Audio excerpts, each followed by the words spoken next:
Oke, selamat datang kembali anak-anak pada sejarah peminatan kelas 11. Nah, di materi minggu ini kita akan membahas tentang Perang Dingin, di mana itu adalah materi sambungan dari peristiwa minggu lalu, di mana kita membahas tentang Perang Dunia Kedua. Jadi untuk kalian supaya dapat memahami isi materi lebih baik, maka perhatikanlah dengan baik video di YouTube berikut ini. Perang Dingin. Perang Dingin terjadi setelah berakhirnya Perang Dunia Kedua tahun 1945 oleh dua negara sekutu yang memenangkan Perang Dunia Kedua dan berakhir pada tahun 1989.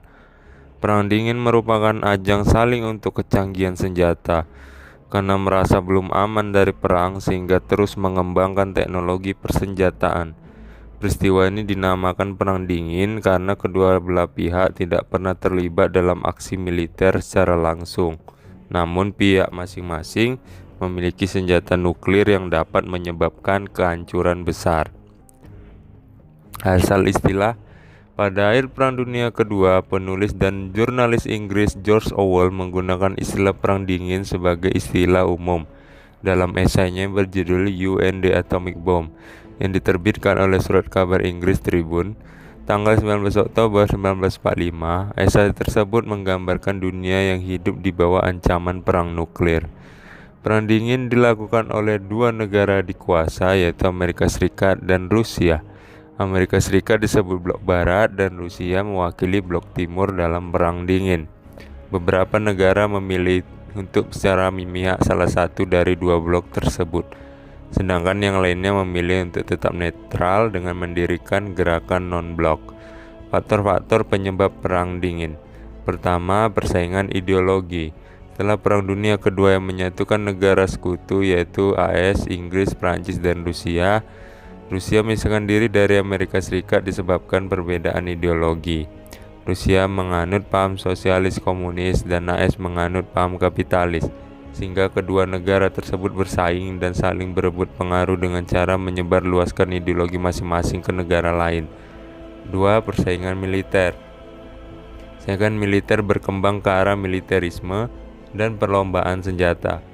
Untuk itu, blok barat membentuk fakta pertahanan yaitu NATO, North Atlantic Treaty Organization, pada tahun 1949 dan blok timur membentuk fakta Warsawa untuk mengimbangi NATO pada tahun 1955. Rusia yang dipimpin oleh Joseph Stalin mendirikan pemerintahan demokrasi rakyat atau sosialis dengan kekuatan satu partai yaitu Partai Komunis di daerah kekuasaannya dan disebut sebagai blok timur.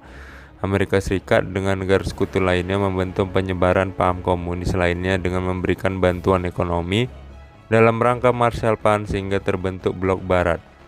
AR juga mengeluarkan Memorandum Keamanan Nasional 68 yang menjadi awal Perang Dingin, yaitu visi ideologis perjuangan di dalam gelap melawan komunisme dan memperebutkan loyalitas rakyat negara lain di dunia.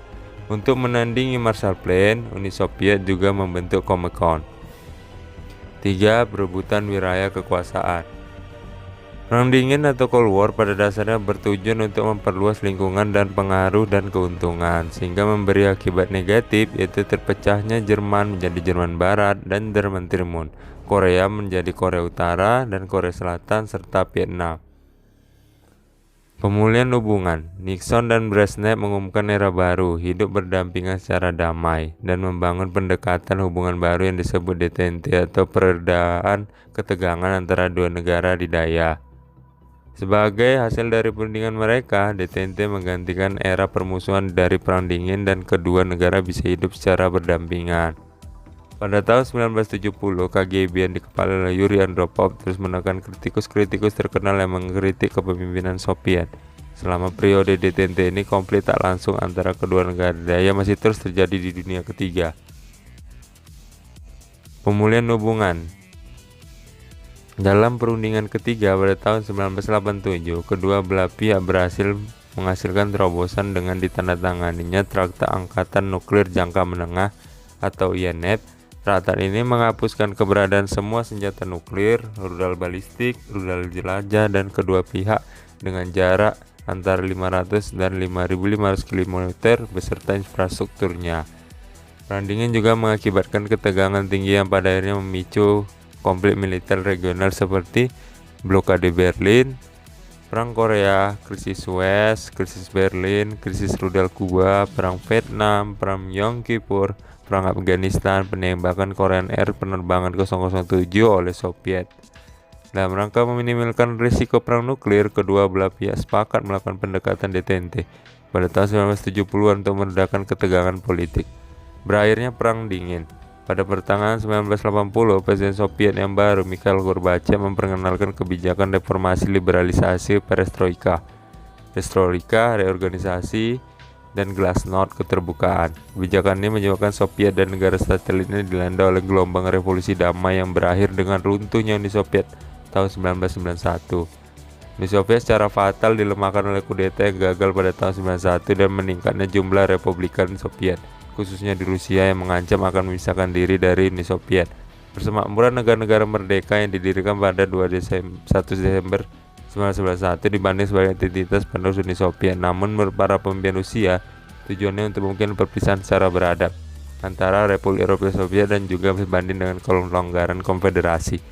Uni Soviet secara resmi dibubarkan pada 25 Desember 1991. Oke, itulah tadi materi mengenai Perang Dingin. Jadi di mana bisa Bapak beri kesimpulan sedikit bahwa Perang Dingin merupakan perang yang terjadi secara non fisik atau tidak perang langsung, di mana perang ini merupakan rivalitas antara dua kekuatan dunia, di mana di blok sebelah timur atau komunis itu dipimpin oleh Uni Soviet dan blok liberal atau kapitalis dipimpin oleh Amerika Serikat. Jadi kedua hegemoni ini mencoba memberikan pengaruhnya baik di bidang militer, ekonomi, pendidikan maupun ideologinya terhadap negara-negara khususnya dunia ketiga seperti Indonesia yang mendapat dampak dari rivalitas mereka berdua. Jadi Perang Dinginnya pun berakhir setelah runtuhnya Uni Soviet dan runtuhnya tembok Berlin.